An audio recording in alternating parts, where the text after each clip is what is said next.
There are certain things about growing up in Britain that never came with a lesson, a lecture, or a rule written down anywhere. They were simply there, woven quietly into daily life, passed on not through instruction, but through observation, repetition, and gentle expectation. You didn't learn these manners because someone told you to. You learned them because everyone around you lived by them, and doing anything else would have felt oddly out of place. They weren't grand gestures. They didn't draw attention. In fact, most of the time, nobody even noticed them happening at all. But together, these small habits shaped how people moved through the world, how they treated one another, and how Britain once felt as a place to live. And somewhere along the way, without any announcement or clear moment of change, many of them simply faded. So let's take a quiet step back and remember the British manners that once felt completely normal and that have now, almost imperceptibly, disappeared. Number 1. Saying please and thank you without being reminded. There was a time when politeness wasn't something you were coached through mid-conversation. You didn't pause, glance at a parent, or wait for a prompt. The words please and thank you came out automatically. You said please even when asking for something small. You said thank you even when the person helping you was simply doing their job.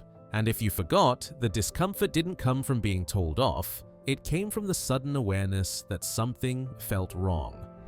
Politeness wasn't performative, it wasn't praised, it was simply expected. And because of that, it became invisible until it wasn't there anymore.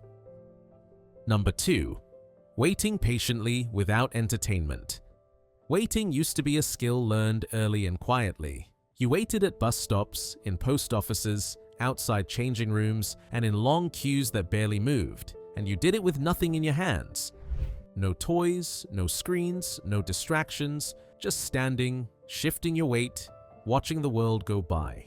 Children learned patience not because anyone explained it to them, but because there was no alternative.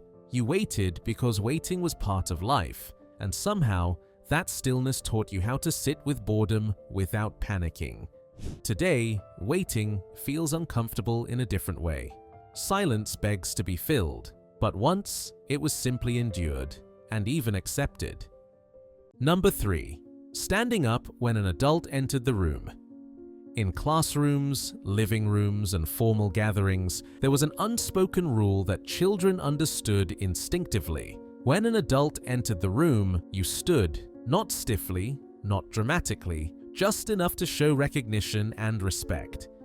This wasn't about fear or hierarchy, it was about acknowledging presence, a physical way of saying, I see you. Number 4. Eating what was put in front of you. Meals were not negotiations. Plates arrived, and that was that. You didn't ask what was for dinner in advance, and you certainly didn't request alternatives. You ate what the household ate, slowly, quietly, and often without commentary. Dislikes existed, of course, but they weren't announced. Complaints stayed unspoken, not because children were frightened, but because the idea of criticizing a meal felt rude. Food wasn't personalized, it was shared, and somehow, through that shared experience, tastes expanded rather than narrowed. Number 5. Speaking properly to adults. Children once learned early that the way you spoke mattered just as much as what you said. Mumbling, sarcasm, or half answers didn't go unnoticed, even if they weren't directly addressed. You spoke in full sentences. You answered questions clearly. You looked up from what you were doing. It wasn't about obedience. It was about showing respect through clarity and tone. And because it was modeled everywhere, it became second nature. Number 6.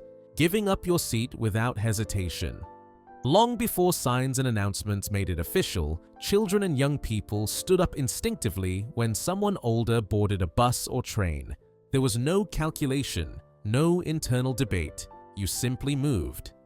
The act wasn't praised. Nobody clapped. It happened quietly, almost invisibly, and that was the point. The gesture belonged to a time when courtesy didn't need explaining because everyone already understood it. Number 7. Knocking before entering, even at home. Privacy wasn't a concept children debated, it was something they practiced. Bedroom doors were knocked on. Bathrooms were respected. Even siblings hesitated before barging in. This wasn't framed as personal rights or boundaries.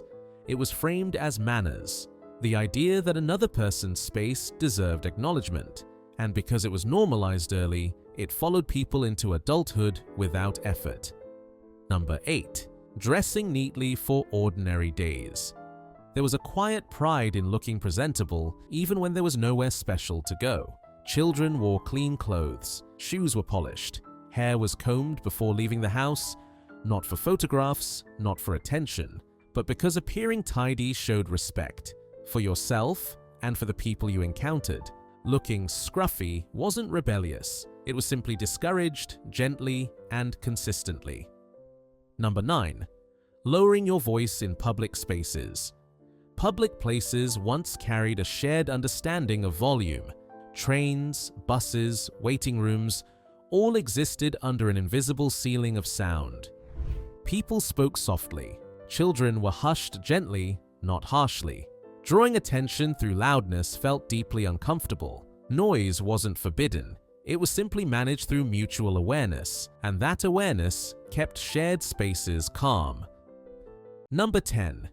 Greeting people you didn't know.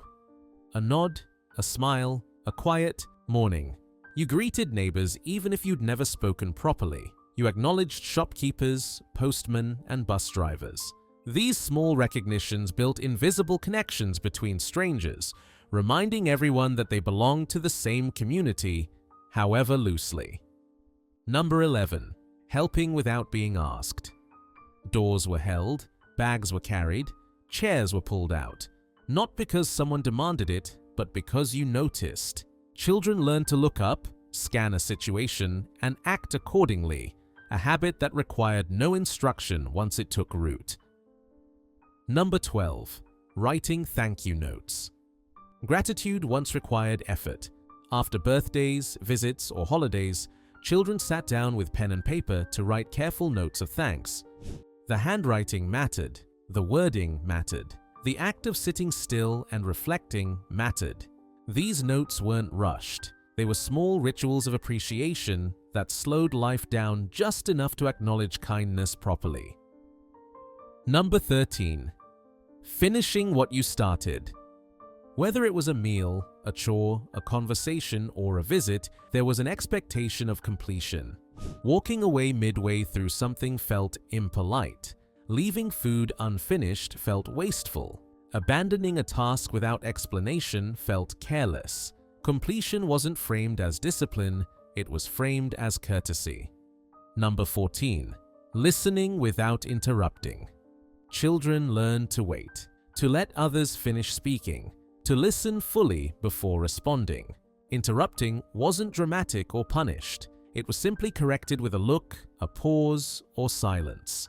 Through repetition, children learned that listening carried as much weight as speaking. Number 15. Knowing when silence was appropriate. Perhaps the most subtle of all, there was an understanding that not every moment needed commentary. Silence wasn't awkward, it was respectful.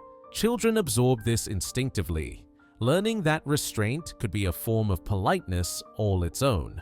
Looking back at these vanished manners isn't about longing for a perfect past or criticizing the present. It's about recognizing how much of everyday life was once shaped by quiet consideration, habits that softened interactions and reduced friction without anyone noticing. These manners didn't demand attention, they didn't announce themselves, and perhaps that's why they were so easy to lose. But remembering them reminds us that politeness doesn't have to be loud, and respect doesn't need enforcing. Sometimes it simply lives in the small things. A pause, a nod, a lowered voice, and quietly makes life feel a little more human. Which of these manners do you remember most clearly, and which one do you wish had never disappeared? Let us know in the comments below.